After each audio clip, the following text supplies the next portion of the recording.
Magandang araw po sa inyo mga idol at sa mga giliw kong tagapakinig. Nagkita-kita po tayong muli. Ako po ang inyong Tito Blair na bumabati sa inyo ng isang manigong bagong taon. Sa araw po na ito, pakinggan po natin ang kwento ng maglolong sina Eloy at Lolo Ikong. Si Lolo Ikong ang nag-aruga kay Eloy buwat ng maaksidente ang mga magulang nito at namayapa. Isang mabait at batang puno ng pangarap si Eloy, pero pakiramdam niya ay parang laging may kulang. Naghahanap siya ng ibang mapagkakaabalahan dahil naiinip siya sa kanilang lugar na wala man lang siyang nakakalaro na katulad niyang bata. Ngunit isang araw, may bata siyang makikilala na kanyang magiging kaibigan at kalaunan ay babago sa pananaw niya sa kanyang buhay. Sino ang batang ito? At ano ang magiging papel nito sa ating kwento? Samahan po natin ang pakikipagsapalaran ng dalawang batang magkaibigan na haharapin ang lahat ng elemento at mga aswang na nais magasik ng lagim sa kanilang baryo at para makuha na rin ang hustisya na matagal nang hinahanap ng misteryosong bata. Ngunit bago po ang lahat mga idol, huwag naman po nating kalimutan mag-subscribe at i-hit ang notification bell sa aking YouTube channel na The Voice Addict para sa mas marami pang makapigil hiningang kwentong aswang at katatakutan mula sa mundo ng kababalaghan. Umpisahan na po natin ang kwento. Sa isang liblib na baryo na matatagpuan sa lupain ng Mindanao, ay nakatira ang maglolong sina Ikong at Eloy. Si Lolo Ikong ay isang mahusay na albularyo na tumanda na sa kanyang tungkulin. Simula noong kabataan nito ay mulat na siya sa mga hindi pangkaraniwang bagay, gaya ng mga multo, engkanto, lamang lupa, aswang at iba pa. Lumalaban ito sa mga masasamang nilalang at magaling din itong manggagamot ng kanilang lugar. Si Lolo Ikong ay kilala din sa kanilang baryo bilang isang napakabait at mapagbigay na matanda. Sa kabila ng kanyang katandaan, hindi nagbabago ang kanyang malasakit sa kapwa. Bukod sa kanyang kabaitan, si Lolo Ikong ay maunawain din. Kahit nagkakamali ang mga tao o bata sa kanya, imbis na pagalitan, tinuturuan niya ang mga ito ng tamang asal at binibigyan ng pangalawang pagkakataon. Samantala, si Eloy naman ay edad 15 anyos. Ulila na siya dahil sabay na naaksidente ang kanyang mga magulang noong siya ay sanggol pa lamang. Naiwan ito sa pangangalaga ng kanyang Lolo Ikong. Eloy! Papihira kang bata ka! Namumuro ka na sa akin ha!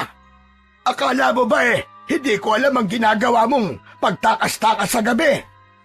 Po, hindi naman po Nako, huwag mo nang subukan magsinungaling pa sa akin. Papunta ka pa lamang nakailang babalik-balik na ako. Pero Lo, wala naman po akong ginagawang masama Basta. Kung maaari huwag ka nang umalis na walang paalam. Delikado ang ginagawa mong yan. Hindi mo alam kung ano ang pwedeng mangyari sa iyo sa dilim. Kaligtasan mo lamang ang iniisip ko, iho. Kaya wag nang matigas ang iyong ulo. Wala naman po nangyayari sa akin, Lolo Saka paminsan-minsan lang naman po ako. Nagpapahangin lang naman po ako sa labas. Makinig ka na lamang sa akin, Eloy. Yung ginamot ko sa kabilang baryo kagabi, biktima ng aswang. May aswang na gumagala. Abay, maniwala ka sa akin. Napatotohanan ko yun dahil sa uri ng sugat na ginamot ko. Hindi yun pangkaraniwang sugat lamang. Mga sugat yun mula sa hiwa ng kuko at pangil ng aswang. Aswang? May aswang po sa kabilang baryo? Pero Lolo, hindi naman po ako naniniwala sa mga ganun Kasi wala pa po ako nakikitang may tunay na aswang. Totoo po ba sila? Parang hindi naman po. Sa tingin ko, mabangis na hayop lang po ang umatake ron sa ginamot nyo, Lolo. Aswang man o hayop, delikado pa rin ang gumala sa masusukal na gubat. Kilalang kilala kita, Eloy. Madalas kang nawawala at doon nagpupunta. Naghihigpit lang ako sa'yo dahil na rin sa mga nangyayari. Lolo, pumupunta lang naman po ako dun paminsan-minsan para manguha po ng mga kahoy eh. Minsan po, nanguhuli rin po ako ng mga ibon gamit po ang tirador ko. Di ba nga, nito nakaraang araw masarap po ang ulam natin?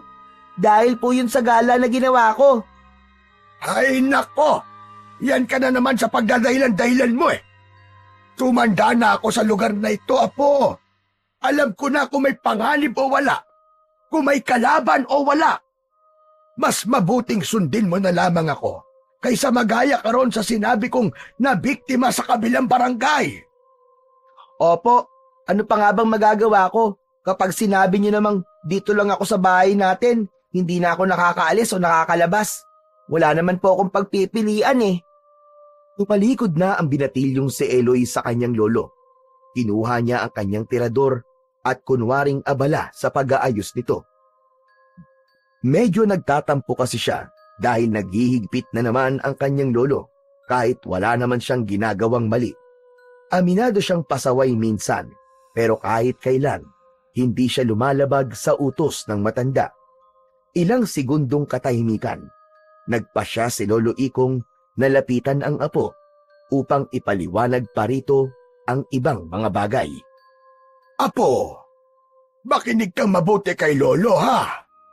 Hindi ko to ginagawa dahil sa gusto ko lang o walang dahilan. Ikaw na lang ang natitirang pamilya na meron ako, Apo.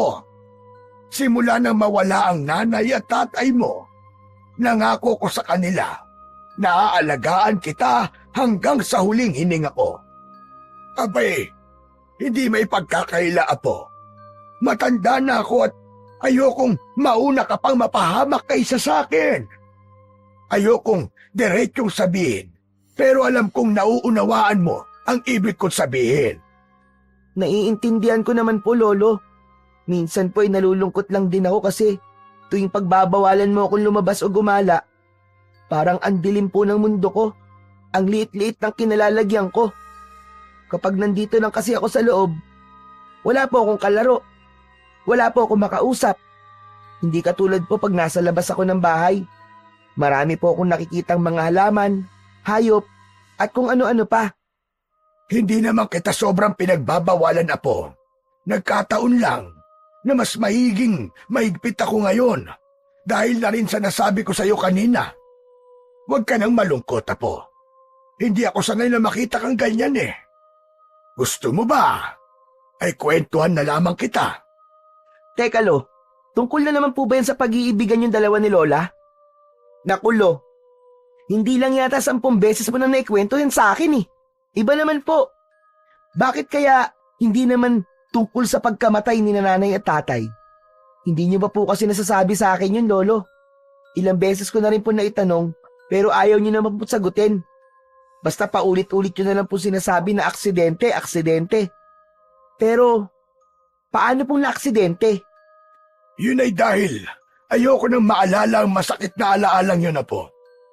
Hayaan mo. Kapag handa na ako, ikikwento ko rin sa iyo lahat. Kapag nasa tamang edad ka na. Tamang edad? Ilan po ba? 20? 21? 23? Lolo, 60 anyos na po kayo. Kapag naghintay pa po ako ng maraming taon, baka mahirapan na po kayo magkwento nun. Baka hindi ko na po kayo maintindihan dahil baka bulol na po kayo at mahina na po ang boses nyo. Aba, iniisip mo bang mahina ang lolo mo? Kahit umabot pa ako ng 100 taon, hindi ako mawawalan ng boses at lakas dahil sa tungkulin ko bilang isang albularyo. Sa bagay, sobrang layo nga po ng kilos at pananalita nyo sa mga matatandang kababaryo natin eh. Yung iba po sa kanila, may tungkod na. Yung iba naman, mahina na po ang pangangatawan at paglalakad. Grabe, ibang-iba ka, Lolo Ikong. Sakalam ka. Aba, ganun talaga kapag hinubog ng panahon at karanasan. Kapag dumating ang panahon, kung sakasakali na maging albularyo ka, ay mauunawaan mo ang ibig kong sabihin. Naku, Lolo, pero ayoko pong maging isang albularyo eh. Talaga bang ayaw mo? Sa bagay, hindi naman talaga kita pipilitin dahil ang tungkuling ito ay nakatadhana sa mga taong nararapat. Matanong ko lamang, Apo, ano ba ang pangarap mo sa buhay? Pangarap ko po? Gusto ko po maging pulis, Lolo. Gusto kong tumulong sa mga nangangailangan. Gusto ko pong huliin ang mga masasamang tao na pakalat-kalat sa baryo natin o kahit pa sa buong mundo. Aba, bakit naman pagiging pulis? Bakit mo naisip na yun na maaabot mo balang araw? Idol ko po kasi kay Lolo eh. Sa tuwing nakikita ko po nakakatulong kayo sa ibang tao, mas naiisip ko po na balang araw. Gusto ko po maging katulad nyo. Yung layunin nyo, hindi po pagiging albularyo kundi yung pagtulong po sa kapwa. Salamat naman kung ganun mo ako nakikita, po. Alam mo, naaalala ko tuloy yung batang antingero na matagal ko nang hinahanap. Batang antingero? Yan po ba yung drawing na lagi niyong tinitignan dun sa luma pong kwaderno? Oo, siya nga, po. Aba, teka, paano mo nalaman yun na madalas kong tinitignan yun? Minsan po kasi nagtataka ako eh. Matagal po kayo nananatili sa silid nyo. Nung minsan lumabas po kayo, sinilip ko po yung bagay na tinitignan nyo. Matanong ko lang po, sino po ba yon? Apo niyo rin po ba yon kagaya ko? Hindi. Ang nawawalang batang antingero ay apo ng namayapa kong kaibigan na isa ring mahusay na antingero. Hindi mo yun kilala. Sa kabilang baryo siya nakatira. Ang apo niya ay halos kaedad mo lang, Apo. At tulad mo, ulila na din sa kanyang ama at ina, pati na rin sa lolo. Nang namatay ang kaibigan ko, kasunod nun ay naglaho na ang apo niya. Hindi na nila nahanap. Hala, kawawa naman po. Saan po kaya siya nagpunta, Lolo? Saka bakit po siya nawala? Hindi ko rin alam. Wala akong ideya, Apo. Sana nga ay hindi siya mapahamak at nasa maayos siyang kalagayan. Nakakalungkot naman po. Maski pala ganun din ang nangyari sa akin. Yung namatay si nanay at tatay, maswerte pa rin po ako kasi magkasama po tayo. Inalagaan niyo po ako at pinapalaki ng maayos. Abay, nadali mo. Isa lang naman talaga ang pinag-aalala ko sa iyo Yang pagiging gala mo sa gabi. Ay nako, iho. Sana ay baguhin mo na yan. Natatakot ako na baka isang araw, magising na lang ako na wala ka na dito sa bahay at hindi na rin makauwi. Huwag po kayo mag-alala, Lolo. Nag-iingat naman po ako Pero Lolo, yung bata, bakit niyo po tinatawag na antingero? Ano po ba ang ibig sabihin nun? Ang pagiging antingero ay ang pangungulekta o di kaya naman ay pagkakaroon ng malalakas na sandata laban sa mga masasamang nilalang o elemento. Ito yung tinatawag na agimat, mutya, anting-anting, mga antigong bagay at maaaring iba pa. Ang batang yon ay maaaring tinuruan ng aking kaibigan. Ayon na rin sa kwento-kwento niya nung nabubuhay pa siya. Nakitaan niya kasi ang batang yon ng potensyal. Kaya naman maaga pa lang ay isinalin niya na ang kaalaman na meron siya. Yun din sana ang gusto kong gawin sa iyo, ang kaso lamang mukhang hindi ka karapat-dapat na maging isang albularyo. Parang ang bigat naman po ng responsibilidad na ibinigay sa kanya, Lolo. Kasi nakikita ko nga po sa inyo, kayo matanda na po kayo pero nahihirapan pa rin po kayo na maging isang albularyo. Pero paano pa po sa batang katulad niya na ang sabi niyo ay nawala noon pang 10 taong gulang siya? Hindi ko lang maisip kung gaano siya nahirapan sa mga aral at bagay na daladala niya. Totoo yan, Apo. Ang bigat ng dala niya. Pero ganun talaga ang tadhana ng isang antingero. Hindi yan basta namimili ng edad. Tadhana ang nagtatakda kung sino magiging antingero o isang albularyo. Madali lang po bang maging antingero, Lolo? Di ba parang ang astig nun? May mga suot kang agima tapos nakikipaglaban kang parang isang superhero. Alam mo, Lolo, gusto ko po ng kapangyarihan. Yung magiging invisible po ako. Ganun ba? Opo, Lolo. Alam mo, kapag dumating ang araw ng pagtatakda, kung sakali mang maging albularyo ka nga rin katulad ko, dapat matuto kang tanggapin ang responsibilidad na ibinigay sa'yo. Naku po. Ayoko po, Lolo. Masyado po mabigat yon. Parang ako tuloy ang nahihirapan dun sa nawawalang batang antingero eh. Wala na nga siyang magulang, tapos ang dami pa niyang tungkulin. Hindi ba pwedeng maging normal na bata muna siya? Alam mo, Apo, kahit ang mga batang may kakaibang kakayahan ay may karapatang maging bata. Pero sa mundo natin ngayon, hindi lahat ng nilalang ay mabuti. Kaya dapat laging handa. Ang mahalaga, hindi niya nakakalimutan kung sino siya at kung bakit niya ginagawa ang mga bagay na ito. Isa pa, naniniwala ko na may mga taong gabay niya sa paglalakbay. Pero, nasan po kaya siya ngayon? May sumusuporta kaya sa mga ginagawa niya? May naniniwala po kaya sa kanya? Kinaya ba talaga niya ang responsibilidad ng pagiging isang antingero? Napansin ni Eloy na tumahimik ang kanyang lolo at bahagyang nalungkot ang mukha nito. Oh, Lo, bakit po kayo biglang nalungkot? Nalulungkot ako kasi tama ka. Bigla akong kinabahan. Kasi paano kung... Alam mo kasi, Apo, ang mga antingero, mas lapitin sila ng mga masasamang nilalang gaya ng engkanto, aswang at iba pa. Pinipilit agawin ng mga ito ang mga mutya na kanilang tangan.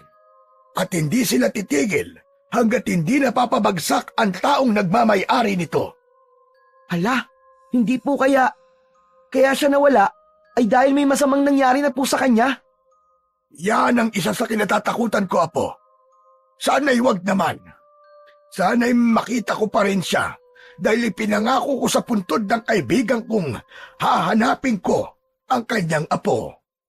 Ipinagpatuloy ng matanda ang pagsasalaysay tungkol sa nawawalang batang antingero. Sa paglipas ng oras ay mas lalong naging interesado si Eloy na alamin pa ang buhay ng batang tinutukoy ng kanyang lolo Ikong. Kaya naman, nang sumapit ang dapit hapon, nagpasya siyang pumasok sa silid ng kanyang lolo dahil saglit yung lumabas upang kumuha ng kanilang makakain. Nang madampot niya ang lumang kwaderno, napakunot siya ng kanyang noo nang tila may mahinang boltahe ng kuryente ang dumaloy mula sa bagay na yon patungo sa kanyang palad. Hindi niya na lamang ito pinansin at sinimulang buklatin ang naturang kwaderno. Maganda pala ang sulat ni Lolo Ikong ha. Maganda rin ang nilalaman ng kwaderno niya. Tungkol pala to sa mga uri ng agimat at mutya. Nakasulat din dito ang mga orasyon. Siguro, ito yung inuusal niya sa tuwing nanggagamot siya. Teka, nasan ba yung drawing nung batang antingero? Nagpatuloy si Eloy sa pagbuklat at ilang sandali pa, muli niyang nakita ang imahe na binuo sa pamamagitan ng pagguhit gamit ang lapis. Medyo malabo ang larawan pero sa kabuuan, wangis ito ng isang batang lalaki. Totoo kaya yung kwento ng lolo tungkol sa'yo? Pero hindi naman marunong magsinungaling si Lolo Ikong eh. Alam mo, naaawa ako sa'yo. Ang bata mo tapos nawawala ka na. Nasaan ka na kaya ngayon? May pamilya ka kaya nakasama? Sana balang araw, magkita tayo. Habang tinitignan niya yon, ay may bigla siyang narinig na nagbukas ng kanilang pinto. Nagmadali niyang ibinalik sa dating ayos ang kwaderno at lumabas sa silid ng kanyang lolo. Nagtuloy naman sa kusina ang matanda, kaya hindi nito napansin si Eloy. Sinundan siya ng binatilyo doon at nagkunwaring tutulong na mag-aayos sa mga pinamili ng kanyang lolo Ikong. Ay ba't ganyan ang itsura mo? Parang nakakita ka ng multo ah. Abe, namumutla ka. Hindi po ah. Hindi naman po ako namumutla eh. Baka pumuti lang po ako, Lo. Loko-loko. Maski sa panaginip hindi ka napuputi. Tumigil ka nga dyan. Teka, siguro galing ka na naman sa silid ko, no? Ano na naman ang pinakailaman mo doon, ha? Anong kasalanan mo? Umamin ka. Hehe, Pambihira naman kayo, Lolo. Kasalanan kagad ang pumasok sa isip nyo. Biro lang. O ito, may dala akong ulam at kakanin. Bigay ito ng kapitbahay nating si Aling Minerva. Naparami daw kasi ang naluto niya kaya ibinigay na sa atin ng sobra. Wow! Mukhang masarap yan, Lolo ah! Agad na pinagsaluhan nilang maglolo ang masarap nilang merienda. Pagsapit ng gabi, hindi dinalaw ng antok si Eloy. Patuloy pa rin kasi siyang hindi pinatatahimik ng kwento tungkol sa nawawalang batang antingero. Marami siyang tanong na gustong masagot. Pero kahit na anong gawin niyang pag-iisip, walang pumapasok na ideya sa utak niya.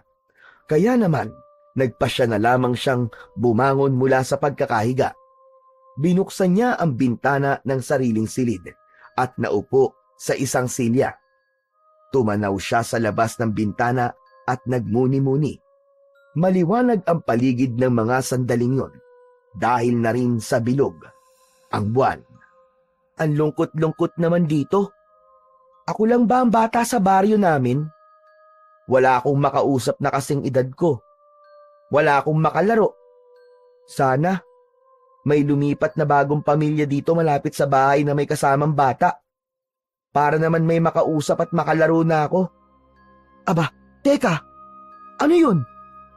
Natigil sa pagsasalita si Eloy nang makarinig siya ng tunog mula sa isang uri ng ibon. Parang pamilyar sa kanya ang bagay na yon. Hindi niya lang maalala kung paano o saan niya narinig. Sunod-sunod ang ginawang tunog o huni ng ibon na yon. Minsan humihina, minsan naman ay lumalakas. Inilibot ni Eloy ang kanyang paningin mula sa malaking puno ng mangga. Napagmasdan niya ang isang kulay itim na ibon. Pulang-pula ang mga mata ng ibon na yon. Ang nagpakaba sa bata ay diretsyong nakatingin sa bahay nila, ang naturang ibon. Teka, naalala ko na. Ganyan-ganyan ang itsura ng ibon na alaga ng aswang. Ayon sa kwento ni Lolo. Huh? Naku, akala mo takot ako sa'yo. Humanda ka sa aking ibon ka. Lilityunin kita. Marahang kinuha ni Eloy ang tirador na nakatago sa ilalim ng papag na hinihigan niya. Nang mahawakan yon, sunod siyang kumuha ng isang piraso ng bato na magsisilbing bala ng kanyang tirador. Iniangat niya ito at itinutok sa ibon. Dahan-dahan niyang hinila at nang may sapat ng puwersa, pinakawalan niya ang balang bato. Sapol! Grabe! Ang galing mo talaga, Eloy! Wala kang kakumpas-kupas! Hindi maipinta ang galak sa mukha ng bata dahil tinamaan niya ang naturang ibon. Bumagsak ito sa lupa at kasabay nun, nawala na rin ang ingay na nagmumula rito. Para makasiguro siya, nagpasya si Eloy ng sandaling yon na lumabas ng kanilang bahay upang tingnan ito. Nang makarating malapit sa puno, napakunot siya ng noo dahil wala na roon ang katawan ng ibon. Hala, saan napunta yun? Dito lang yun bumagsak ah. Di ako pwede magkamali. Tinamaan ko yun at dito bumagsak. Nakapagtataka naman. Bakit biglang nawala? Hinanap pa yun ni Eloy, ngunit lumipas na lang ang halos 5 minuto ay hindi niya pa rin ito natagpuan. Napakamot na lamang siya ng ulo bago magpasyang bumalik sa kanilang bahay. Sandaling inilibot ng bata ang kanyang paningin dahil biglang nagtayuan ang kanyang mga balahibo. Pakiramdam niya kasi ay may mga matang nakatingin sa kanya. Hindi nga siya nagkamali dahil nang mabaling ang tingin niya sa malaking puno ng akasya. Sa likod nun ay may tila nagtatagong nilalang. May kadiliman man ay kitang-kita niya ang pares ng pulang mata na nakatitig sa kanya. Dahil doon, nakaramdam siya ng takot kaya naman kumaripas siya ng takbo pabalik sa loob ng kanilang bahay. Nang makabalik sa loob ng silid, agad niyang isinara ang nakabukas na bintana. Sandali pa siyang napasandal sa pader ng kwarto at napahawak sa dibdib dahil sa labis na pagtipok ng kanyang puso na parang mga kabayong nagkakarirahan. Teka, aswang ba yung nakita ko? Baka nga alaga niya yung ibon na napatay ko. Naku, kawawa naman.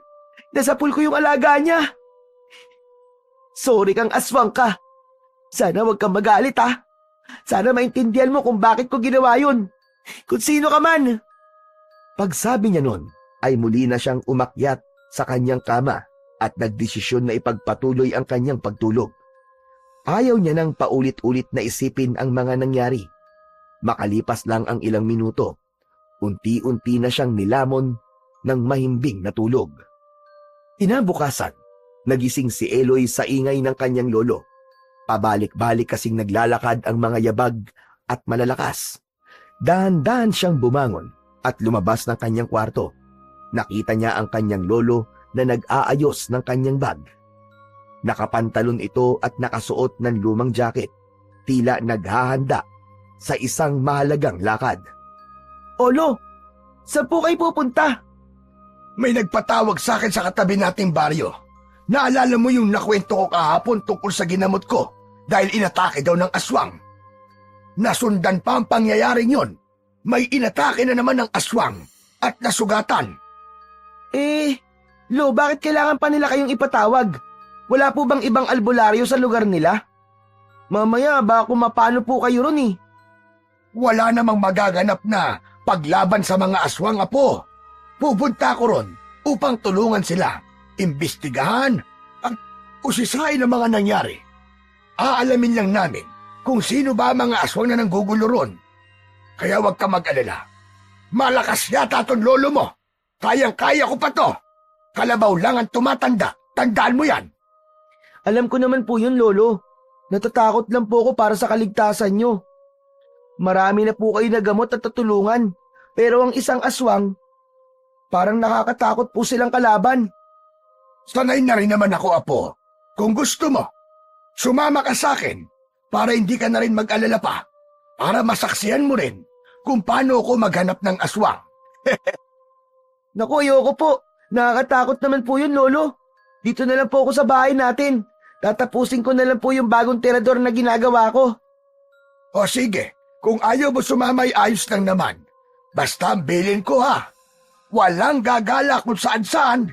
Kung lalabas ka man ng bahay, diyan ka lang sa tabi, malapit sa mga kababaryo natin.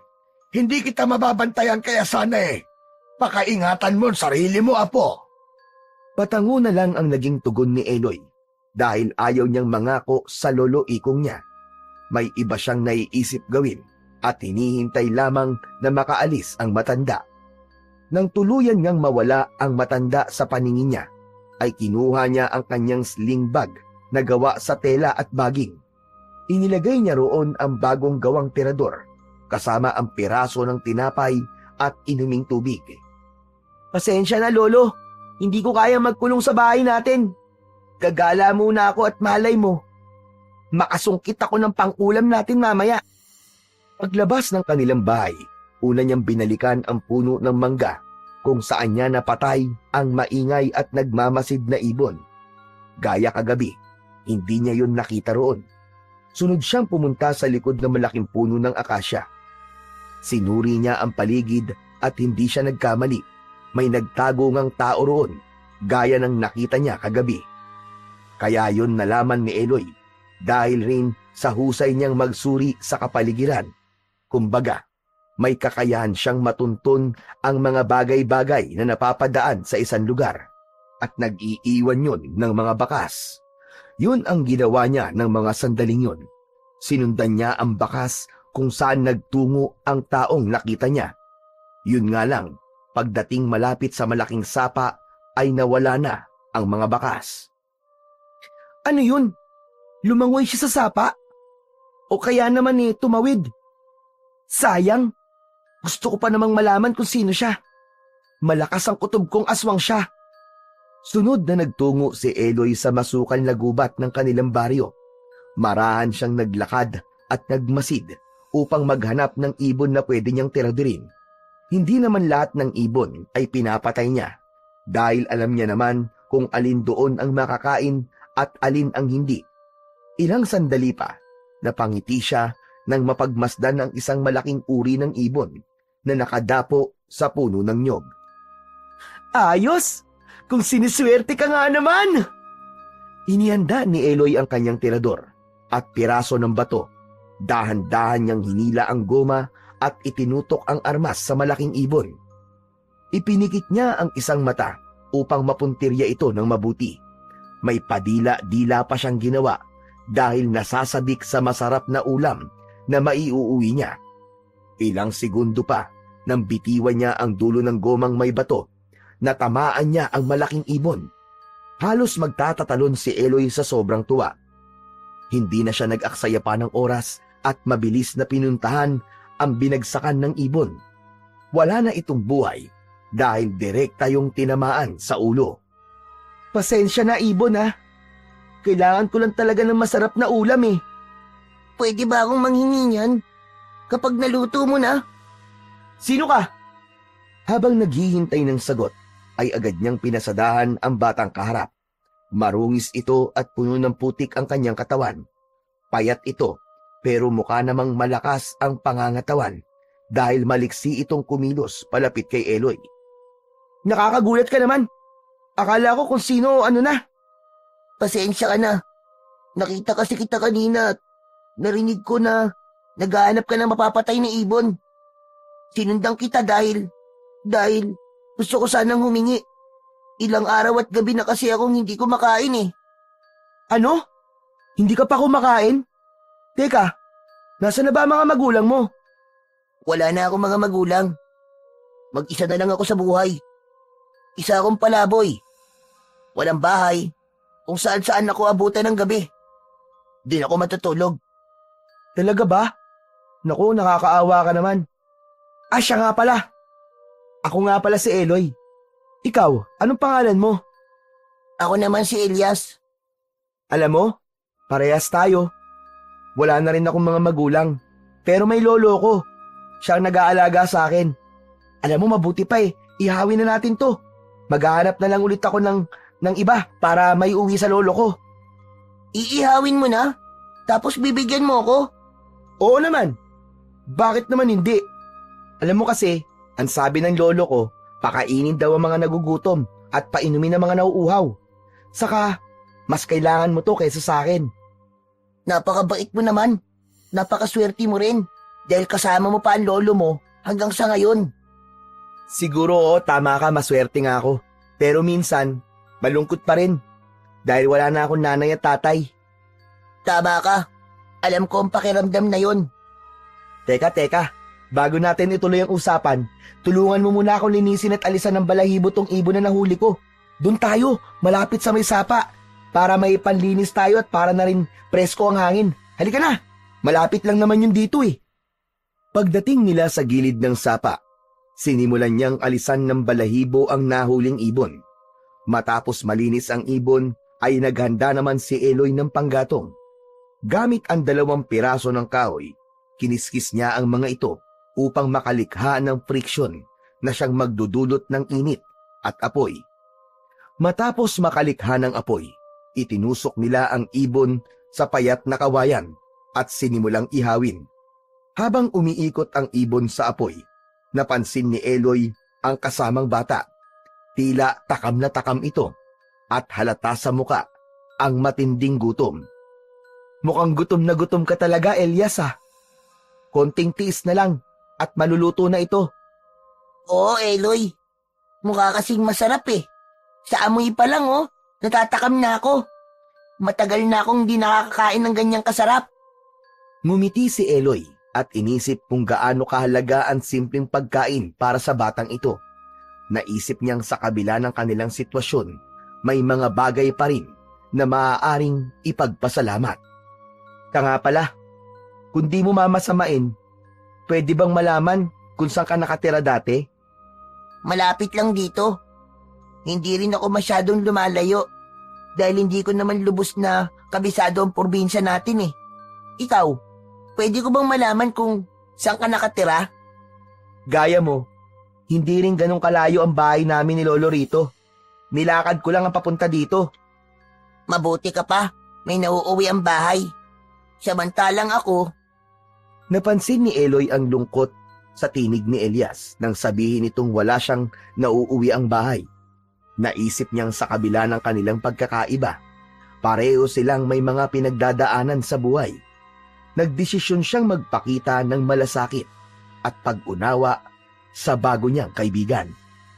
Alam mo, Elias, hindi naman sukatan ng kaligayahan ng pagkakaroon ng bahay eh. Ang mahalaga ay ang mga taong nakakasama natin at ang mga karanasan natututunan natin sa bawat araw. Tama ka, Eloy. Pero minsan, hinahanap ko rin ang pakiramdam ng may tahanan at pamilya. Naiintindihan ko. Kung gusto mo, maaari kitang ipakilala kay Lolo Ikong. Baka matulungan ka niya at mabigyan ng pansamantalang tirahan. Nako, wag ka na mag-abala pa, Eloy. Mas sanay naman na ako sa labas at sa lansangan. Ganun ba? Oh, mukhang luto na tong litsyong ibon natin ah. Halika, paghatian nating dalawa. Meron din akong baong tubig dito kung nauuhaw ka. May tinapay rin ako kung gusto mo. Ipares natin sa inihaw na ibon eh. Maraming salamat talaga, Eloy. Tatanawin ko malaking utang na loob ang pagpapakain at pagpapainom mo sa akin. Ay nako, wag na Elias. Sabi nga ng lolo ko, kapag tumulong ka, wag ka na raw maghihintay ng kahit na anong kapalit. Masaya na akong makita kang makakain at makainom ng tubig. Dahil sa mga sinabi ni Eloy, hindi maiwasan ni Elias na mapangiti. Natutuwa siya sa kapwa bata na napalaki ng maayos ng sinabi nitong lolo. Ilang sandali pa, nilantakan na nila ang inihaw na ibon habang patuloy na nagkwekwentuhan at nagtatanungan tungkol sa kanilang mga buhay-buhay. Gaya ni Elias, makikita rin ang saya sa mukha ni Eloy dahil sa wakas, nagkaroon na siya ng kausap na tulad niyang bata. Ang ikinakatuwa niya pa, mukhang magiging matalik niya itong kaibigan. Nga pala Elias, may isa pa akong tanong. Sige, ano yun, Eloy? Pwede bang malaman kung ano yung suot-suot mong mga kwintas? Kanina ko pa kasi pinagmamasdan eh. Wala lang, parang kakaiba kasi sa paningin. Ngayon lang kasi ako nakakita ng mga ganyan eh. Ah, ito ba? Bigay ito ng lolo ko nung nabubuhay pa siya. Ang bagay na to, ang nagiging gabay at proteksyon ko sa tuwing maglalakbay ako sa iba't ibang lugar. Ano ka mo? Gabay at proteksyon? Ano yun? Parang agimat ba?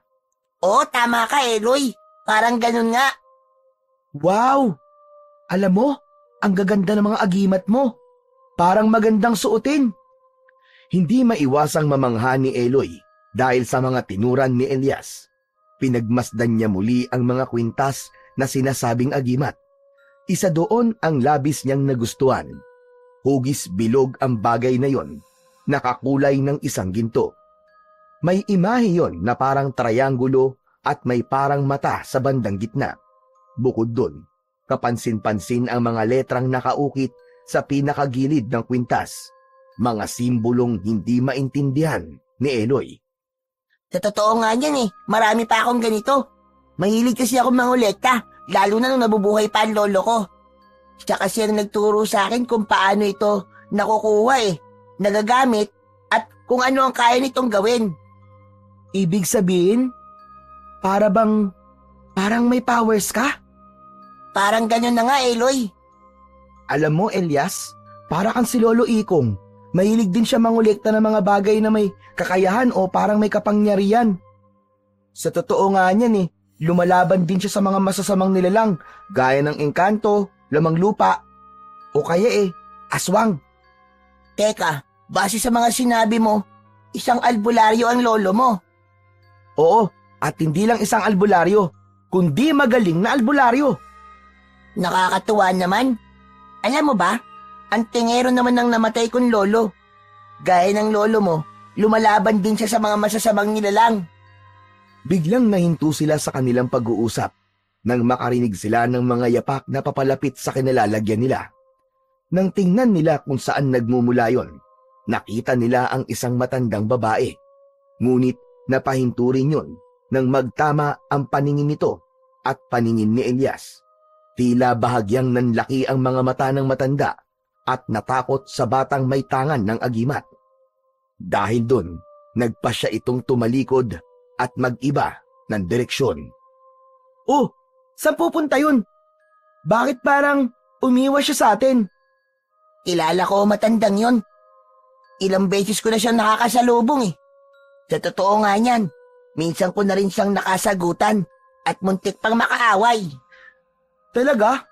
Bakit naman? Anong dahilan? Eloy, imulat mo ang mga mata mo. Hindi lahat ng nakikita mo ay mga tao. Huwag mong sabihin, aswang ang matandang yun. Nakuha mo kagad ang ibig kong sabihin ah. Matalino ka pala. Teka. Sandali lang. Paano mo nalaman o nasabing aswang yun? Aba, sandali nga. Parang pamilyar ka sa akin ah. Di ba sabi mo, magaling na antingero ang lolo mo. Mula nang pumanaw siya, hindi ka na rin nagbalik sa inyo. Bukod dun, may suot ka pang sinasabi mong agimat. Ay oo nga. Sinasabi ko na nga be. Teka, Eloy.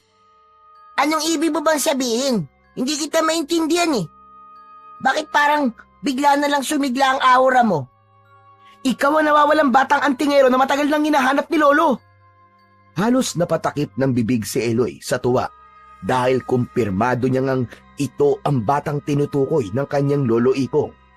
Agad niya ring isinalaysay kay Elias ang lahat-lahat kung bakit naging ganun ang kanyang reaksyon. Ibig mo bang sabihin, Eloy? Matagal na akong hinahanap ng lolo mo? Pero bakit? Alam mo, ganito kasi yan. Ang kwento sa akin ni Lolo, matalik na magkaibigan ang lolo mo at lolo ko. Elias, hindi ka nag-iisa. Pwede ka sumama sa akin pauwi para magkaroon ka na rin ng pansamantalang bahay at pamilya.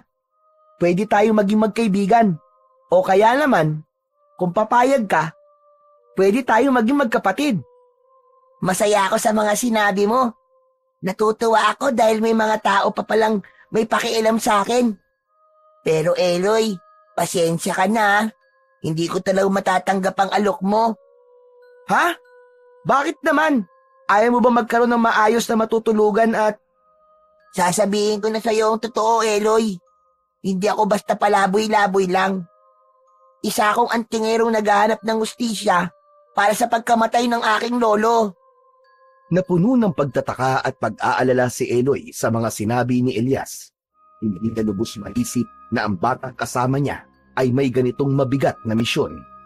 Naisip niyang ang pagiging antingero ay isang seryosong tungkulin na nangangailangan ng tapang at dedikasyon.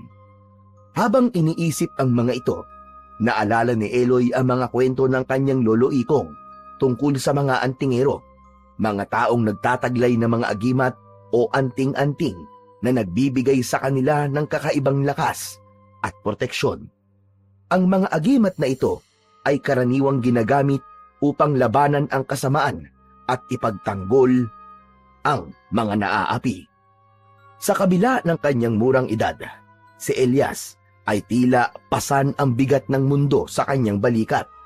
Ang paghahanap ng hustisya para sa kanyang lolo ay isang layuning puno ng panganib at pagsubok. Ngunit sa kanyang mga mata, makikita ang determinasyon at tapang na bihira sa isang bata. Diksyon kumpas langin ng mga aswang sa lugar na ito. Kaya pala parang natakot yung matanda sa'yo. Akala ko ordinaryong bata ka lang kagaya ko. Kung titignan kasi, parang wala sa itsura mo ang kakayahan na meron ka. Pero, nakalulungkot lang dahil... Dahil ano? Bigla ka na paisip eh. May mali ba sa mga nabanggit ko kanina? Lalo kasi ako nag-aalala sa lolo ko eh. Ngayon kasi, nagpunta siya sa ibang baryo para hanapin ang aswang na nanggugulo roon. Sinabihan ko na siya kanina pero sadyang malakas ang loob ng lolo ko. Hindi ko siya kayang pigilan. Ganyan din naman ng lolo ko, Eloy eh. Pero ngayong patay na si lolo, sabihin mo sa lolo mo na mag-ingat sa mga ginagawa niya. Baka kasi magaya siya sa lolo ko. Oo, paulit-ulit ko talagang ipinapaalala sa kanya yan. Ikaw, ba't di mo tinutulungan ng lolo mo? Saan? Sa panggagamot? Sa panguhuli ng mga aswang? Nako, wala akong interes maging albularyo, ayoko nun. Ang gusto ko, maging isang pulis balang araw. Pero hindi yun ang nakikita ko sa'yo. Matapang ka. Ako na nagsasabi sa'yo. Balang araw, magiging mahusay kang albularyo o isang magiting na antingero. Maniwala ka sa akin. Mangyayari yun. Napansin ni Eloy ang determinasyon sa mga mata ni Elias habang sinasabi nito ang kanyang pananaw. Bagamat may pag-aalinlangan, naisip ni Eloy ang mga kwento ng kanyang lolo Ikong tungkol sa mga albularyo at antingero na nagtatanggol sa kanilang baryo laban sa mga aswang at iba pang masasamang nilalang. Alam niyang ang landas na ito ay puno ng panganib, ngunit ang posibilidad na makatulong sa iba ay nagbigay sa kanya ng bagong pag-iisip. Nagpatuloy sa pag-uusap ang dalawang bata hanggang sa hindi na nila namalayan ang paglipas ng maraming oras. Magdadapit hapon na nang magpasya si Eloy na magpaalam dahil baka nakauwi na ang kanyang lolo at hinahanap na siya. Ayaw niyang muling mabuking sa ginawa niyang pagtakas. Elias, maraming salamat ha. Masaya ako at nakilala kita. Salamat talaga. Teka, ayaw mo ba talaga sumama sa amin? Matagal ka nang hinahanap ni Lolo eh. Gusto ka niya makita eh. Sa susunod na lang, kaibigan. Saka, gusto ko rin malaman mo na nagpapasalamat ako sa pagtulong mo sa akin. Ikaw, kapag nangangailangan ka ng kausap o tulong, balikan mo lang ako rito ha. Tawagin mo lang ang pangalan ko at sigurado, darating kagad ako. Sige ba? Asahan ko yan ha. O sige kaibigan. Mauna na ako. Sandali, pwede bang wag mo muna sabihin sa lolo mo ang tungkol sa akin? Ha? Bakit ayaw mo? Basta, mangako ka Eloy. Madilim na ang paligid nang makauwi si Eloy sa kanilang bahay. Pagdating doon, napabuntong hininga siya at napangiti dahil naunahan niyang umuwi ang lolo Ikong niya. Isa-isa niyang binuksan ang mga gasera at sulu sa labas ng kanilang bahay. Inihanda niya rin sa lamesa ang natirang inihaw na ibon na kinain nila ni Elias kanina. Marami pa kasing sobra doon, kaya naman nagpa siyang iuwi ang tira. Nagsaing na rin siya at naghugas ng mga plato. Lumipas ang mga oras, panay ang linga ni Eloy sa labas ng kanilang bahay.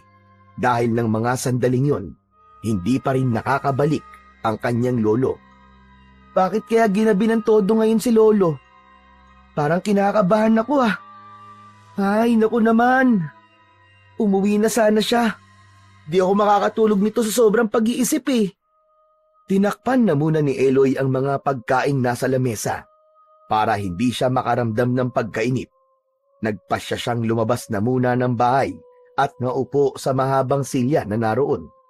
Inilapag niya roon ang sling bag at saka inilabas ang kanyang tirador. Habang inaayos ito, muli siyang nagmasid sa paligid. Tahimik na ng mga sandaling yon, maliban sa mga huni ng insekto na maririnig sa buong kapaligiran. Wala rin siyang masyadong matanaw na mga kabaryo dahil sadyang magkakalayo o hiwa-hiwalay ang mga bahay na nakatayo roon, kabilang ang kanila. Maya-maya pa, hindi maiwasan ni Eloy na muling tumanaw sa masukal na gubat ng kanilang baryo. Pakiramdam niya kasi ay may mga mata na nakatingin sa kanya. Lolo, ano ba? Umuwi ka na, natatakot na po ako. Sana naman, hindi ka napalaban sa mga aswang o kaya inalagay sa kapahamakan. Pero, kung napunta ka man sa ganong sitwasyon, naniniwala akong kaya mo silang puksain. Siyempre, ikaw ang lolo Ikong ko eh. Matapang, malakas, at magaling na albularyo. Napatigil sa pagsasalita si Eloy nang muli niyang marinig ang tunog na narinig niya nitong nakaraang gabi. Tunog ng ibong pinaniniwalaan niyang alaga ng isang aswang. Ayon na rin sa kwento ng kanyang lolo Ikong. Dahil doon, agad niyang inihanda ang kanyang tirador. Inilibot niya ang paningin sa paligid. Ngunit makalipas lamang ang ilang minuto, wala siyang natatanaw na kulay itim na ibon. Ang tunog ay pahina ng pahina. Ibig sabihin, palapit ng palapit ang nilalang na yon. Kung tama man ang nasa isip niya, ilang saglit pa, dahan-dahan siyang napatingin sa bandang kaliwa At doon, natanaw niya ang kulay itim na figurang papunta sa kinaroroonan niya. Gusto niya mang sumigaw, ngunit tila napipi siya dahil sa labis na takot at kaba. Napaatras siya at ilang sandali pa, natumba siya nang hindi niya napansin ang nakausling bato. Bago tuluyang lamunin ng takot, naalala niya ang mga sinabi ng kaibigang si Elias. Dahil doon, nagkaroon siya ng lakas ng loob na harapin ang pinaniniwalaan niyang isang aswang. Kala mo hindi ako natatakot sa'yo! Hindi ako natatakot! Muling iniangat ni Eloy ang tirador. Inila niya ang goma at itinutok sa nilalang na pulang-pula ang mga mata na animoy nagbabaga. Ilang segundo pa, pinakawalan niya ang bala. Napahawak ang nilalang na yon sa kanyang muka nang tumama roon ang bato.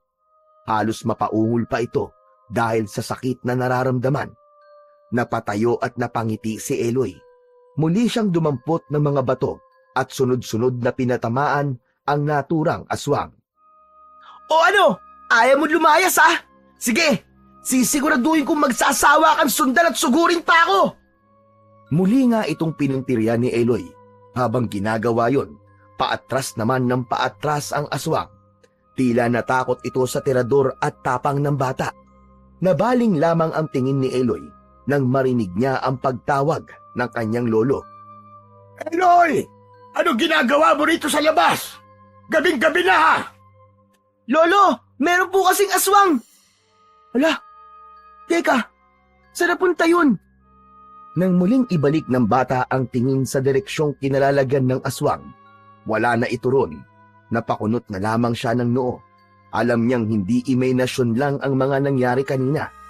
Napabuntong hininga na lamang siya at saka muling hinarap ang lolong kanina niya pa hinihintay.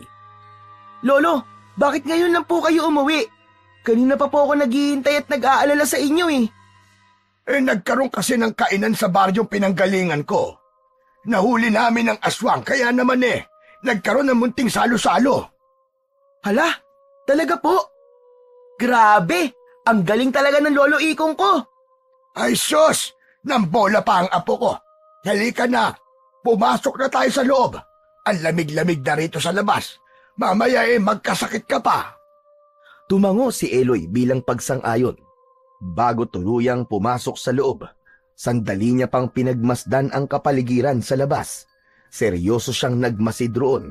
Alam niyang hindi lang basta naligaw ang aswang na yon, kundi may dahilan kung bakit siya nito inaatake. Mabuti na lang at nagkaroon na siya ng lakas ng loob. Nang isasara na niya ang pinto, muli niyang narinig ang tunog ng kulay itim na ibon. Ngunit sa pagkakataon na yon, ay hindi na mahina kundi palakas ng palakas. Indikasyon na lumalayo na ang naturang nilalang. Dahil doon, lalong napangiti si Eloy. Kinabukasan, maagang nagising si Eloy. Balak niyang puntahan muli ang kaibigan sa gubat. Yun nga lang, hindi siya makaalis-alis dahil walang lakad ang kanyang lolo. Ilang beses niya pa itong tinanong kung wala ba itong pupuntahan. Ilang beses din itong tumugon ng wala. Wala siyang nagawa kundi ang magmukmok sa loob ng kanilang bahay habang inaayos ang tirador. Muli niyang naalala ang aswang na lumapit sa kanya kagabi. Iniisip niyang hindi yun nagkataon lamang. Alam niya rin sa sariling wala siyang nagawang kasalanan para balikan siya ng aswang. Ilang saglit pa, pumasok sa isip niya ang lolong si Ikong. Hindi siya nag-atubili na lumapit dito at magtanong. Lolo, hindi po ba't ilang araw na po kayo naghahanap ng mga aswang na nanggugulo sa ibang baryo? Siguro naman, napapalaban din po kayo sa kanila minsan. Matanong ko lang po sana, may pagkakataon po ba na pwede nila kayong balikan? O parang gantihan po? Oo naman, hindi malabong mangyari yon. Bakit? May nagpaparamdam bang aswang sa bahay natin? May napansin ka bang kakaiba? Wala naman po. Iniisip ko lang kasi yung sinabi nyo kagabi na nahuli nyo na aswang sa baryong yon. Baka kasi magalit yung ibang kalahi ng aswang na yon at tayo naman ang puntahan. Huwag kang mag-alala, apo.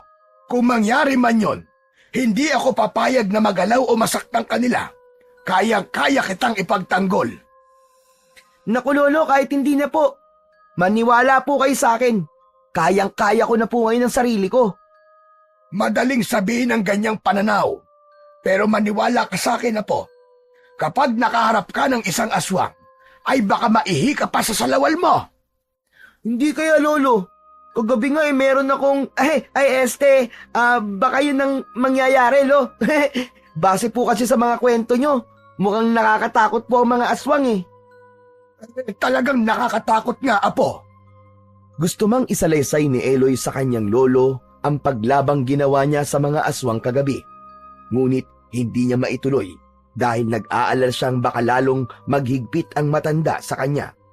Ayaw niyang mangyari yon dahil ayaw niyang mawalan ng kalayaan, lalo na ngayon na nagkaroon na siya ng batang kaibigan. Ayaw niyang mapigilan ang mga pagkakataong pwede niya itong makita o makausap. Makalipas ang ilang oras, nakapag-isip na ng paraan si Eloy upang mapuntahan niya ulit si Elias. Napansin niya kasing maagang natutulog ang kanyang lolo. Yun ang gagamitin niyang pagkakataon para lumabas at magtungo sa masukal na gubat. Kaya naman nang sumapit na ang gabi at makatulog na ang matanda, pasimple siyang tumakas, bit-bit ang kanyang terador. Nang mga sandaling yun, bit-bit niya rin ang isang maliit na sulong nagsisilbi niyang liwanag sa madilim na gubat. Naging sapat naman yun dahil kahit paano ay nabibigyan rin ng liwanag ang paligid niya dahil sa bilog na buwan. Makalipas lamang ang ilang oras, narating niya ang sapa kung saan nakausap ng matagal si Elias. Lugar din yun kung saan niya ito mas nakilala at nakasabay na kumain ng inihaw na ibon na nahuli niya nung nagdaang araw. Elias! Elias! Nandito na ako! Nasaan ka? Pumunta ka na rito, Elias! Gagawa na ako ng apoy! At yun na nga ang ginawa ng bata. Itinusok niya muna ang sulu sa lupa at gumawa ng isang bonfire upang magkaroon ng sapat na init sa gabing malamig. Habang nakaupo sa malapad na bato, hindi niya maiwasan na muling magmasid sa paligid. Pilit niya mang itago, pero ang totoo, nakakaramdam pa rin siya ng takot, lalo na't mag-isa siya ng mga sandaling yon. Lumipas pa ang mga oras, lumalalim na ang gabi. Muli niyang tinawag ang pangalan ni Elias, ngunit wala pa ring pagtugon at wala pa ring nagpapakita sa kanya. Naisipan niyang manghuli ng isda. Pagkalipas lamang ng ilang sandali, ay nakahuli na siya kagad ng 2 piraso. Inihaw niya ito sa nagbabagang apoy. Maya-maya pa, nakarinig siya ng mga yapak na papalapit sa kinaroroonan niya. Elias? Ikaw na ba yan? Huwag ka lalapit sa akin! Huwag ka lalapit sa akin! Napatayo at napahawak sa tirador si Eloy. Mabilis niya yung nilagyan ng bato at itinutok sa matandang babae na nagbalak noon na lumapit sa kanila at sinasabing aswang yon ayon sa kaibigan niyang si Elias. Parang takot na takot ka. Gusto ko lang naman makahingi ng makakain. Ay nahuli kang isda. Abay pwede naman akong makahingi. Gusto mang kitang bigyan, pero hindi ba't isa kang aswang? Hindi ako papayag na makalapit ka sa akin at kahit na ano. Para saktan ako. Naniniwala ka sa kaibigan mo. Nakita mo ba ang wangis ko? Mukha ba akong aswang, iho? Nandito ako para humingi ng makakain. Ang balita ko kasi, mabait ka sa mga nagugutom at nauuhaw. Hindi ka aswang? Sigurado ka? Kung aswang ako, iho, kanina pa kita sinugod at kinain. Oo nga no. O sige kung ganun, maupo ka malapit dyan sa apoy. Pero huwag ka munang lalapit sa akin ha. Hindi pa ako sigurado kung nagsasabi ka ng totoo. Salamat. Walang problema, iho. Ang gusto ko lang talaga ay makakain ako. Gutom na kasi ako eh. Nang makaupo ang matanda, inabot ni Eloy ang isa pang inihaw na isda rito. Bukod doon, Binigyan niya rin ito ng maiinom na tubig. Habang kumakain ang matanda, hindi inaalis ni Eloy ang tingin dito. Hindi siya mapakali at patuloy na nagtatayuan ang kanyang mga balahibo. Malakas din ang pagtibok ng kanyang puso dahil sa kaba at takot na kanyang nararamdaman. Hindi niya ba alam, pero hindi siya naniniwalang hindi aswang ang kaharap niya. Alam niyang hindi magsisinungaling si Elias tungkol sa pagkatao ng matandang babaeng kanyang kasalong kumakain. Teka, maaari ko bang malaman kung bakit kayo nasa gitna ng madilim at masukal na gubat? Medyo delikado po, lalo na sa ganitong oras. Gusto ko ring ibalik ang tanong na yan sa'yo, iho. Ano ba ang ginagawa ng isang batang na tulad mo sa gitna ng nakakatakot na gubat? Wala ka bang mga magulang? Baka hinahanap ka na sa inyo. Hinihintay ko po kasi yung kaibigan ko.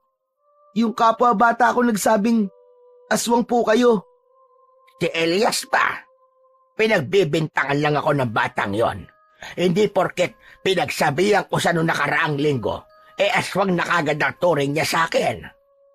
Teka, paano niyo po nalaman ang pangalan niya? Narinig ko lang kanina nung nagtatawag at nagsisigaw ka. Nako, pasensya na po. Kanina ko pa po kasi siya inihintay pero mukhang hindi na rin po siya magpapakita o darating pa. Matanong ko lang po ulit, bakit po ba kayo nandito? Wala na kasi akong mapupuntahan pa eh. Nabulabog ang dati kong tinitirhan dahil sa mga taong pilit kaming itinataboy. Tinataboy? Bakit po nila gagawin yun? Parang ansama naman po pag ganun. Talagang masama at nakakagalit. Noong una, isang bata ang hindi ako tinitigilan. Abay pagkatapos nito mga nagdaang gabi, ay isang matanda naman. Gustong-gusto ko na nga silang gantihan pero anong magagawa ko? Matanda na ako at saka... Nagsisinungaling ka! Anong ibig mo sabihin, iho? Isang bata? Isang matanda? Si Elias at Lolo Ikong ba ang tinutukoy mo? Kaya ba ilang araw ka na nagmamasid sa bahay namin para makaganti? Ano ba sinasabi mo? Huwag mo na akong utuin! Yan! Yung mga sugat sa mukha mo! Sariwang-sariwa at alam kong ako may gawa niyan! Ikaw ang aswang na umatake sa akin kagabi! Nagmana ka nga talaga sa lolo mo. Malas mo lang, iho. Dahil wala siya rito. Kayang-kaya kitang patayin. Gaya ng ginawa niya at ng batang antingero sa mga angkan ko. Muling napatayo at bahagyang napaatras ang batang si Eloy. Bigla kasing nanginig ang matanda at unti-unting nagbago ang itsura. Ilang saglit pa, naging kawangis nito ang nilalang na nakaharap niya kagabi malapit sa kanilang bahay. Tama nga siya, ito ang aswang na gustong pumatay sa kanya. Katapusan mo na ngayon, bata! Tumalon ang matandang aswang patungo sa kinaroroonan ni Eloy. Bago siya masunggaban nito, ay mabilis siyang kumilos upang iwasan yun. Nang makakuha siya ng buwelo, dumampot siya ng bato at inilagay sa kanyang tirador. Hindi ako natatakot sa iyo, aswang ka! Pinakawalan ni Eloy ang bato at tumama yun sa matanda. Napasigaw pa ito dahil sa sakit. Nainis ito at muling sumugod. Muli na namang umiwas at tumakbo si Eloy upang hindi nito mahuli. Nang makalapit sa sulok, agad niya yung kinuha at agad na inihampas sa matandang aswang. Dahil dun, muling nagsisisigaw ang nilalang habang nakahawak sa muka dahil sa tinamaan ito ng apoy na nagmumula sa sulok. Hindi tuloy maiwasan ni Eloy na matawa dahil sa katangahan ng aswang. Habang nagwawala ang matanda, kinuha niya yung pagkakataon upang pumulot muli ng bato at inilagay sa tirador niya.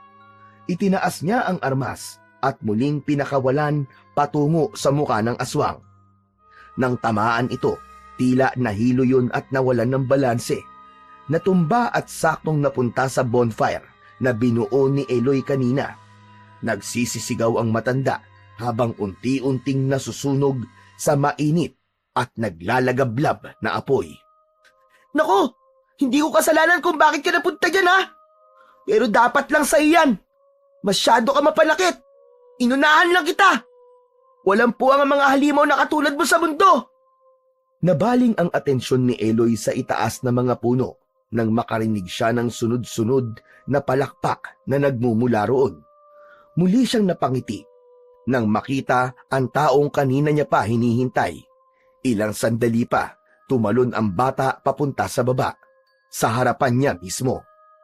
Napakagaling mo naman palang lumaban sa isang aswang. Pinahanga mo ko. Ano? Kanina ka pa ba dyan? Oo. At napanood ko lahat ng pangyayari. Mula sa paglapit ng matanda at pagsugod nito hanggang sa maihaw mo siya. Kanina pa kita hinihintay. Nandiyan ka lang pala sa taas ng puno. Ikaw talaga? Kaninang umaga pa ako nandito. Kanina pa nga kita hinihintay at inaabangan eh. Bukod sa'yo, palagi ko ring inaabangan ng matandang aswang na to.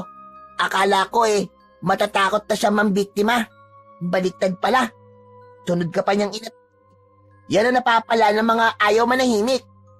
Natutuwa man ako na natalo ko siya pero nakakalungkot din ang sinapit niya. May nabanggit kasi siya kanina tungkol daw sa pananahimik nila noon na ginulo niyo ni Lolo Ikong. Naniwala ka naman sa kanya. Nagsinungaling nga siya sa'yo na hindi siya aswang eh. Ang pinagmulan niya pa kaya. Sa bagay, tama ka. Kung di totoo mga sinabi niya, ano ba ang katotohanan tungkol sa katulad niyang aswang? Mabilis na isinalaysay ni Elias ang lahat sa kaibigan niyang si Eloy. Ayon sa kanya, matagal nang naghahasik ng lagim ang mga aswang sa iba't ibang baryo sa kanilang probinsya. Mas naging matapang daw ang mga ito mula nang matalo ang ilan sa mahuhusay nilang albularyo, kabilang na ang lolo ni Elias. Kaya nga nangako siya na bago tapusin ang tungkulin bilang antingero, uubusin niya muna ang pakalat-kalat na mga aswang at para makamit niya rin ang sinasabing hustisya. Ayokong masayang ang karunungan na ipinamana ng lolo ko sa akin. Gusto ko, kung nasan man siya ngayon, ay maging masaya siya sa tungkulin na ipinagpatuloy ko. Alam mo, sigurado akong masaya ang lolo mo. Akalain mo yon, na natili kang maging matatag kahit wala ka ng kasama sa buhay. Kung ako nasa kalagayan mo, baka matagal na akong sumuko sa buhay. Siguro, nasanay na lang ako dahil na rin sa mga aral ni lolo. Hindi naman ako magiging ganito kung hindi niya ako hinubog at... Bakit? Anong meron? Huwag ka na munang maingay. Bukod sa atin, may iba pang nandito. Mukhang may kasama matandang aswang na napaslang mo. Gaya ni Elias, napamasid sa paligid ang nagtatakang si Eloy. Muli rin siyang nakaramdam ng kaba at takot dahil akala niya ay tapos na ang engkwentro niya sa mga aswang. Ilang saglit pa, napatingin sila sa itaas nang may kulay itim na nilalang ang biglang tumalon. Ngunit bago sila masunggaban, gamit ang lakas ay itinulak ni Elias ang kaibigang si Eloy. Wala pang 5 segundo, isa pang itim na nilalang ang muling tumalon sa kanilang harapan. Ayan! Aswang na naman! Huwag ka matakot! Kayang-kaya ko 2 to! Nagulat at namangha si Eloy nang biglang tumalon ng napakataas ang kanyang kaibigan na si Elias. Para itong lumutang sa hangin at ilang sandali pa, ay bigla itong sumakay sa likod ng isa sa mga aswang na naroon. Mula sa tagiliran nito, inilabas ng batang antingero ang may kahabaan at matalim na punyal. Pumikit ito at ilang sandali pa, napansin ni Eloy na tila nagliwanag ang matang nasa agimat na suot-suot ng kapwa bata. Hindi talaga kayo titigil hanggat hindi kayo nauubos sa lugar namin! Gamit ang lakas, paisa-isang sinaksak ni Elias ang ulo at leeg ng aswang. Nagsisisigaw ito at nagwawala. Maya-maya pa, bumagsak yun at tuluyang nawalan ng buhay. Samantala, sunod na susugod ng isa pang aswang. Dahil doon, mabilis na gumawa ng kilos si Eloy. Pumulot ito ng bato at inihanda ang kanyang tirador. Pagkatapos nun, binitiwan ito ang goma at tumama ang matigas na bato sa muka ng aswang. Ang atensyon nito ay napunta sa kanya. Sa takot ay tumakbo si Eloy. Bago siya maabutan ng nilalang, bigla na lamang napahinto ang aswang na yon. Ilang saglit pa, bumagsak ito sa lupang kinatatayuan. May hiwa na rin yun sa leeg at umaagos doon ang sariwang dugo. Sa tabi ng walang buhay na aswang ay naroon si Elias. May tindig habang hawak ang punyal na may bahid ng dugo. Grabe! Napakahusay mo naman! Nakakabilib ka talaga! Yun ang mga katagang nasabi na lang ni Eloy dahil sa kakayahan na meron ang batang antingero. Ni hindi niya nga napansin na napaslang nito ang aswang dahil sa bilis at liksing tinataglay nito. Hindi lang ito ang aswang na maaari nating makaharap. Dahil sa mga nangyari, mas lalo lang ako nagkaroon ng rason na wag na magtago. Ang kailangan kong gawin ngayon ay lumabas na sa lungga ko at hanapin ang mga aswang na nagkalat sa lugar natin, Eloy. Eloy, matutulungan mo ba ako? Ha? Ako? Paano? Teka, hindi ko alam kung kaya ko. Nakalimutan mo na ba mga sinabi ko nitong nakaraang araw? Eloy, alam kong handa ka na sa tungkuling to. Alam kong handa ka ng pumuksa ng maraming aswang. Hindi mo ba napansin kanina na kaya mong patumbay ng matandang aswang kahit hindi man ako dumarating? Pero baka sinwerte lang ako nun, Elias. Hindi swerte ang tawag doon, Eloy. Tapang at lakas ng loob ang pinakita mo. Kaibigan, kailangan ko ang tulong mo. Kailangan natin magtulungan para tuluyang mapuksa ang mga nanggugulong aswang. Maaasahan ba kita, kaibigan? Ikaw nga ay naniniwala sa kakayahan ko. Bakit ako hindi? Tama ka. Handa na ako sa ganitong bagay. Handa na ako lumaban sa kasamaan. Iniabot ni Elias ang kanang palad kay Eloy upang makipagkamay rito. Tinanggap naman yun ng isa bilang pagsang-ayon sa kanyang layunin at misyon. Bago umuwi si Eloy, naglaan pa sila ng halos 1 oras upang makapag-usap. Sa tingin mo, dapat ko bang sabihin kay Lolo ang gagawin natin? Kung ako ang tatanungin mo, wag na. Wag na natin bigyan ng dahilan upang mag-alala pa ang lolo mo. Ayoko matulad ka sa akin na lagi akong binabantayan at pinoprotektahan. Na sa huli, ang lolo ko pa rin ang napahamak at nawala. Sa bagay, may punto ka. Bale, ganito na lang ang gagawin natin. Tuwing gabi, tatakas ako sa bahay ni Lolo. Dito na lang tayo magkita. Dito na lang tayo laging mag-uumpisa sa pagpuksa sa mga aswang. O sige, dito na lang kita laging hihintayin, ha? Matapos makapag-usap, nagpa siya nang umuwi ng bahay nila si Eloy. Pagdating doon, marahan niyang binuksan ng pinto at dahang-dahang naglakad papasok ng kanyang kwarto. Napahinga siya ng maluwag dahil hindi napansin ng matanda ang kanyang pagtakas na ginawa. Nang makahiga siya, mabilis itong dinalaw ng antok. Kinabukasan, maaga ring nagising si Eloy. Pagpunta ng kusina, nakahanda na roon ang almusal na niluto ng kanyang lolo Ikong. Nang maupo siya sa harap ng lamesa, hindi maiwasan na magtanong ng matanda dahil bakas sa mukha niya ang pagkapuyat. Natulog ka ba kagabi, Apo? Eh, bakit parang puyat na puyat ka? Parang pagod din ang katawan mo. Lo, medyo hindi lang po ako nakatulog. Marami po kasi akong iniisip eh. Ano ka mo? Iniisip? Abay, gaya naman ng ano? Gaya po ng pag-aalala ko po sa inyo. Hindi po ba? Gabing-gabi na po kayo nakakauwi nitong mga nakaraang araw. Sobra na po ako nag-aalala nun, Lolo. Ilang gabi ko na pong iniisip yon. Huwag ka nang mag-alala. Simula ngayon, hindi na ako aalis ng bahay. Hindi na muna ako tatanggap ng imbitasyon mula sa ibang baryo. Mukhang tama ka. Kailangan na lagi kita makakasama at nababantayan. Po? Naku po, Lolo. Hindi niyo naman po kailangan gawin yun eh. Sa totoo nga po yan eh. Okay na po pala ako. Siguradong makakatulog na po ako ng maayos mamayang gabi. Kahit na po, napag-isip-isip ko rin na masyado na ako matanda. Dapat inilalaan ko na lamang ang natitirang oras ko para sa'yo. Hindi natin alam. Baka bukas o sa makalawa mamaalam na pala ako. Ha? Mamaalam? Bakit saan po kayo pupunta para magpaalam, Lolo? Niliteral mo naman Ang ibig kong sabihin ay... Tigil na po. Mabuti pa wag na po kayo magsalita ng ganyan, Lo. Hindi po kayo mamamaalam, Lo. Ay, Lolo naman Mas lalo po ako nalulungkot Sinasabi ko lang sa iyo ang realidad, Apo. Hindi natin kontrolado ang panahon. Ipagdarasal ko nga na sana bago ko mawala, maging pulis ka na. Gaya ng pinapangarap mo sa buhay. Nang sabihin ng matanda yon, sandaling natahimik at napaisip ang batang si Eloy. Natatanong niya tuloy ang kanyang sarili kung gusto niya pa bang maging pulis. Medyo nagbago na kasi ang pananaw niya, lalo na nang makilala niya ang kaibigang si Elias.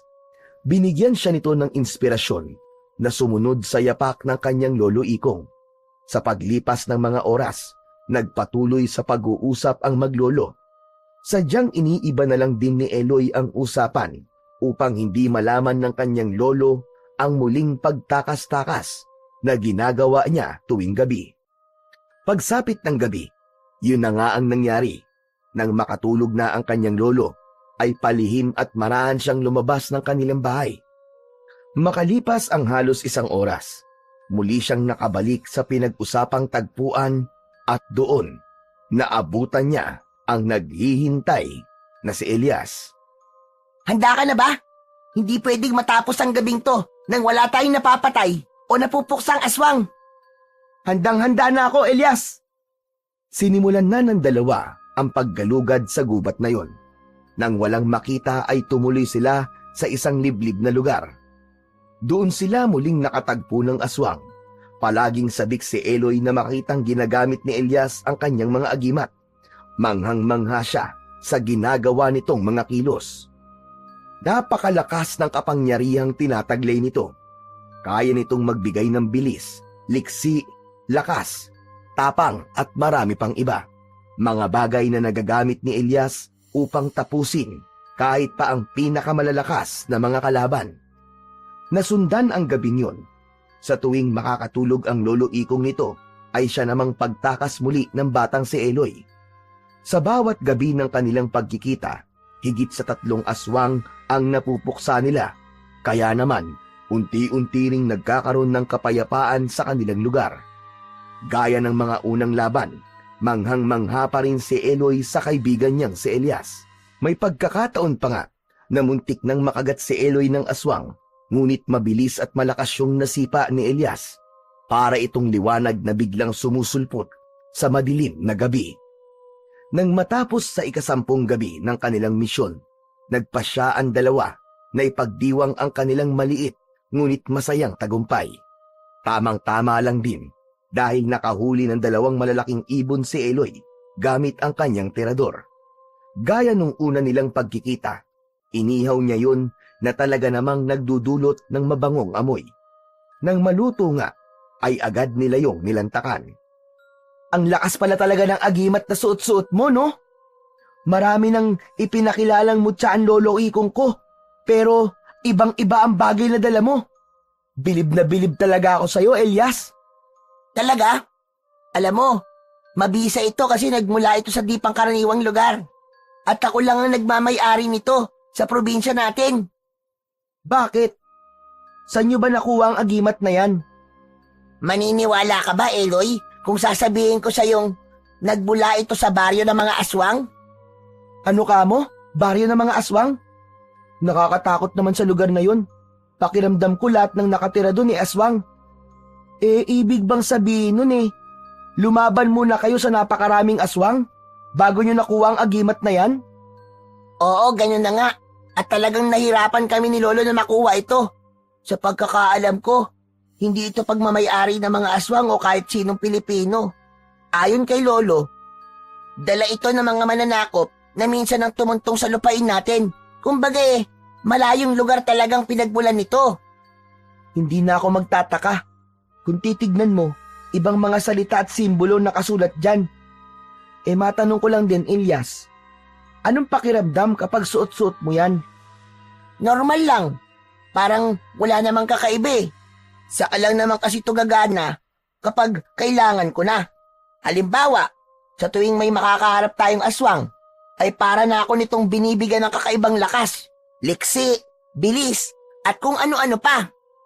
Anong parang ang sinasabi mo? Talagang binibigyan ka ng mutya na yan ng kapangyarihang malakas pa sa mga mutyang nakita ko dati. Gusto mo bang masubukan? Gusto mo bang isuot? Ha? Ibig sabihin ipapahiram mo sa akin? Papayagan mo akong isuot ang bagay na yan? Bakit naman hindi? Naniniwala ako sa kakayahan mo at saka Nang mga oras na yon ay nasa baryo na sila ni Eloy. Doon nila plano na magrondang dalawa at maghanap ng aswang. Maya-maya pa ay may narinig silang malalakas na sigawan. Nataranta si Eloy nang mapansin sa may gawin nila nagsisimula ang kaguluhang yon. Kinabahan ang binatilyo. Hindi na sila nagsayang pa ng oras at agad na tinungo ang naturang lugar. Mabilis pa sa 4:00 ang pagtakbong ginawa nila. Kaya naman, wala pang 10 minuto ay nakabalik na kagad sila roon. Doon ay nasaksiyan nila ang pagwala ng napakaraming aswang. Ang iba sa mga yon ay isa-isang nilantakan ang mga biktimang babae at mga bata. Ang iba naman ay naghagis ng apoy na naging dahilan para masunog ang ilan sa mga kabahayan. Ilabas niyo ang batang antingero! Ilabas niyo ang may tanga ng agimat! Kasama ang isa pang batang walang sawang gumagamit ng tirador! Ilabas niyo sila! Hindi pwedeng mangyari to. Nang dahil sa atin, nilusob ang baryo ko. huwag kang panghinaan ng loob. Halika, ubusin natin ang mga aswang na to. Sa pagpikit ni Elias at paghawak sa agimat, mabilis itong tumalon patungo sa mga nagwawala at galit na mga aswang. Hindi na siya nagsayang pa ng laway dahil isa-isa niya itong pinagpapapaslang. Nang makita ni Eloy ang ginagawa nito, sumunod siya at isa-isa ring pinatamaan ng tirador ang mga aswang. Nang mga sandaling yun, hindi na siya nakaramdam ng kahit na anong takot. Ang iniisip niya lang, maubos ang mga aswang na sumasalakay ngayon sa kanilang baryo. Makalipas ang ilang minuto, napatingin si Eloy sa kanyang likuran nang sumulpot doon ang kanyang lolo Ikong.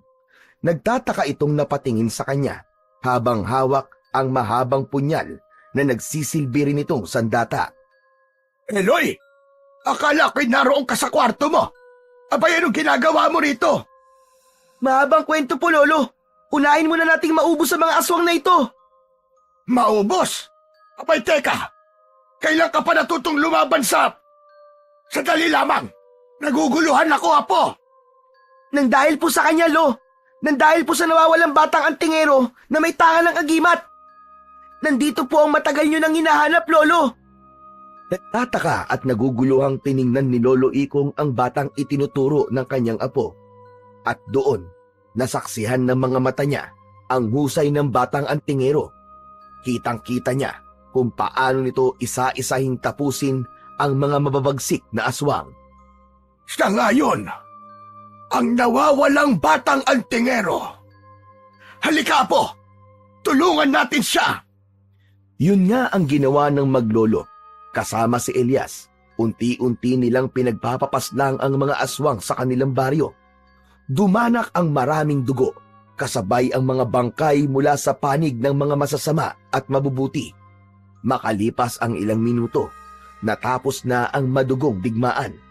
Agad na nilapitan nila Lolo Ikong si Elias na halos hindi man lang nasugatan ng mga kalaban. Hindi ako makapaniwalang nasa harapan na kita ngayon.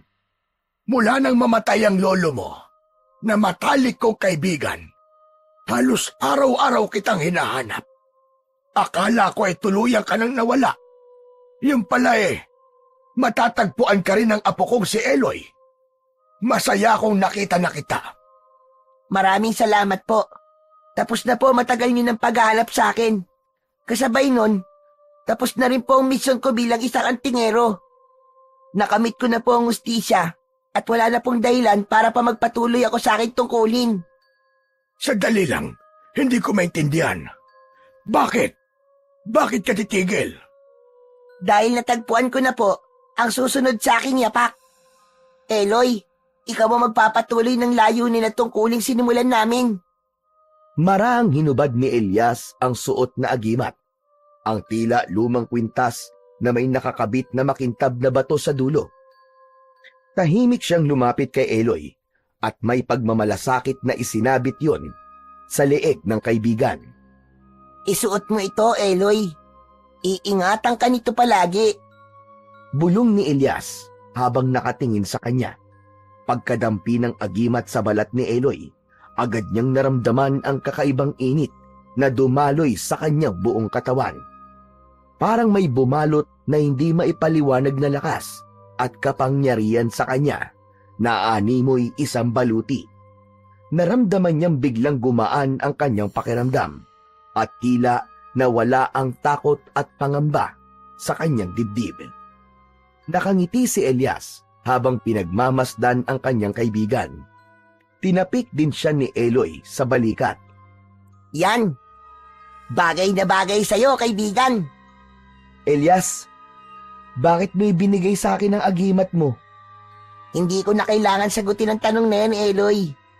Sa paglalakbay na gagawin mo bilang albularyo at antingero, nasisiguro kong malalaman mo ang dahilan kung bakit ikaw ang pinili ko at pinagkatiwalaan. Maraming salamat sa'yo, aking kaibigan. Sa unang pagkakataon, niyakap ni Eloy ang batang antingero na si Elias. Mahigpit ang kanyang pagkakayakap at hindi niya napigilan ang pagtulo ng kanyang mga luha. Para kay Eloy, ang yakap na yon ay hindi lamang pagpapasalamat. Isa rin itong tanda ng tiwala at pagkakaibigan na hindi niya inasahan. Malakas ka na ngayon, Eloy. Hindi mo na ako kailangan. Napalunok si Eloy at mas lalong napaiyak. Ayaw niyang bitiwan ang kaibigan niyang si Elias. Dahil para kay Eloy, si Elias ang naging liwanag sa kanyang madilim na mundo. Ngunit alam niyang darating ang araw na kailangan nilang maghiwalay. Elias, sumama ka na lang sa amin ni Lolo.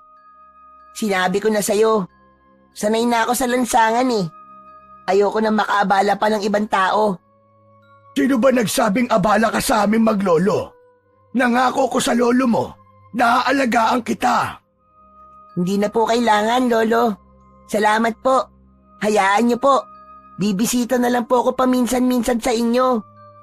Pagkatapos ng gabing yon, nagpaalam na si Elias kay Eloy at kay Lolo Ikong. Sa kabila ng tapang na ibinigay ng agimat, hindi na iwasan ni Eloy ang lungkot na bumalot sa kanyang puso. Habang papalayo ang kaibigan niyang si Elias, pinagmamasdan ito ni Eloy hanggang sa lamunin na siya ng dilim ng gabi. Hinding-hindi kita makakalimutan. Kahit kailan, kaibigang Elias. Sa kabila ng kanilang pagkakalayo, nanatili sa puso ni Eloy ang alaala ng batang antingero, ang kanyang kaibigan at tagapagligtas.